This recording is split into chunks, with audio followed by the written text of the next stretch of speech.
Time now for an in-depth look at the market news this afternoon, and for that I'm joined on the line by Mr. Daniel Yu, Global Strategist at Yuanta Securities. Mr. Yu, good afternoon. Thank you as always for joining us. Good afternoon. Well, the sell-off on Wall Street might be easing off a little bit. On Thursday, the Dow was up almost 0.5%, S&P 0.3%, though tech shares on the Nasdaq were about 0.25% lower. The futures pointing slightly lower too. Investors are watching the jobs report in the U.S. due out on Friday. If it's too hot, stocks could be in more trouble. What's the story in the global markets? Yes, on Thursday, the Dow and S&P 500 rose by 0.46% and 0.3% respectively, recovering from quite a bit of a sharp drop by more than 1% at the earlier trading days, while the tech-heavy Nasdaq composite lost about 0.26%, and Nasdaq at one time did decline by almost 1.9% and did recover quite a bit. All three benchmarks are set to decline for the third straight week at the beginning of the market because of the hawkish comment coming out from the Federal Reserve officials, signaling that the fighting against inflation would take priority over the growth concern, and that riled the equity market as continuously in the past few days. Now, from the recent peak, market has corrected by more than 5%. U.S. equity market is continued to be volatile. Whether or not if the economy is very strong, then the overall Fed will continue to be very strong in terms of the raising interest rate. So therefore, people are concerned about whether economy versus the inflation. If you look at the U.S. economy, it is expected to add about 300,000 jobs in August. Less than surprisingly strong, 528,000 jobs added in July. That was quite a bit of a surprise. Obviously, that caused a lot of investors to worry about the Fed to continue to be very tight about the monetary policies. In terms of the stock futures, it seems to show somewhat of a rise from the continued declining trend in the past because of some of the earnings are expected to be very strong. The Lululemon and PagerDuty, Broadcom all came out with a better than expected second quarter results. In general, the second quarter results are coming in better than expected, and therefore we haven't seen a signal of the economic recession yet. So therefore, the market seems to be taking a bit of a breather for the time being. Well, now, Korean shares were higher for most of the session today, individuals buying, but in the afternoon turned lower. Only a few names in positive territory today, and including LG Energy Solution and Samsung Biologics. Tell us about the domestic equity market. Yes, Kospi was down by 0.26%, and also Nasdaq is down by 0.31%. After quite a bit of a sharp recovery of U.S. market, Korean market did start strong, but has fallen quite a bit as the foreign investors are major net seller of both Kospi and Nasdaq by 153 billion for Kospi and 76.7 billion for Nasdaq, and more so from the futures market where they sold about 658 billion. Local retailers are the only one that buying net purchasing.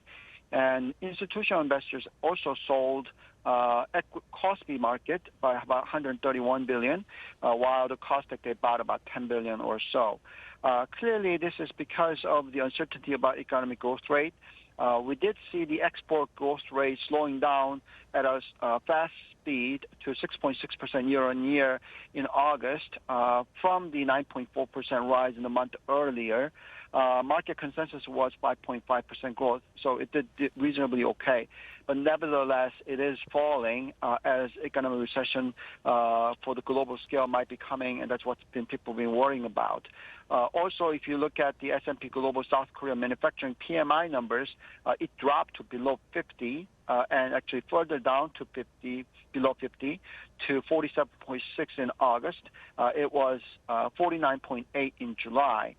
This is the second straight month of contraction in factory activities and the fastest contraction since the July of 2020, as the output and new orders fell as sharpest pace since June of 2020, with the new export orders falling at the fastest rate since the July 2020 because of the weaker global economic conditions.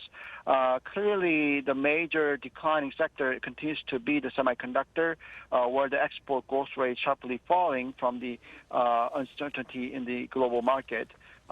Clearly, that is causing the uncertainty about the external demand being weak than expected due to the current recent trend that we're seeing. U.S. continue to be suffering, and UK as well as European markets continue to be suffering from the heavy inflationary pressure at the current point in time. Now, Mr. Yu, with oil prices coming down so much, we see consumer inflation in Korea last month coming in high, but not as high as the month before. In August at 5.7% compared to 6.3% in July.